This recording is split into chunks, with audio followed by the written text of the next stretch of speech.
Wie zondagmiddag in de buurt van de Velthemse Kleffen was, kon er niet omheen. Het vuur knisperde en de kerstmuziek schalde over het pleintje bij wijkcentrum Het Schupke.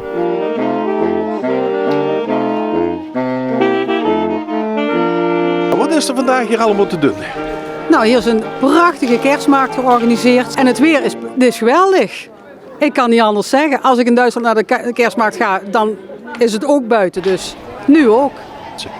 Nou, er zijn een paar vrijwilligers, die hebben heel veel kerststukken gemaakt. Die verkopen ze. We hebben zelf 2 stands, verkopen lekkere glühwein, eigen gemaakte erwtensoep en ja, noem maar op, wafels. Er zijn ondernemers die staan hier, er zijn hobbyisten staan hier met hun spulletjes. Dus het is ja, heel gemêleerd. Ja, en ik hoor op de achtergrond heel gezellige kerstmuziek. Ja, mooi hè, live muziek. Altijd mooi.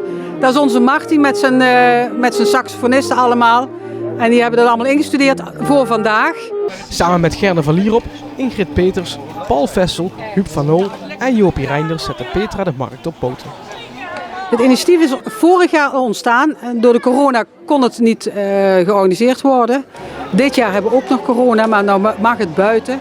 Als het heel hard had geregend, dan hadden we het binnen moeten doen. En dan krijg je een ander verhaal. Dan moet je de controle doen bij de ingang en de looproutes en 1,5 meter. Maar dat hoeft gelukkig nu niet. We zijn lekker buiten. En natuurlijk heb ik dat niet alleen gedaan. Ik zit in een organisatie, maar er zijn andere vrijwilligers bij betrokken die een stinkende best hebben gedaan. En dit is het resultaat. En naast de kerstmarkt is er nog volle bedrijvigheid in het Velthemse wijkgebouw.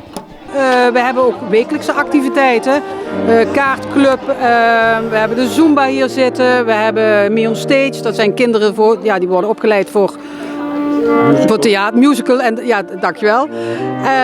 Ja, Jeu de Boel zit er, handwerken, ja, van alles zit hier, de hele week door.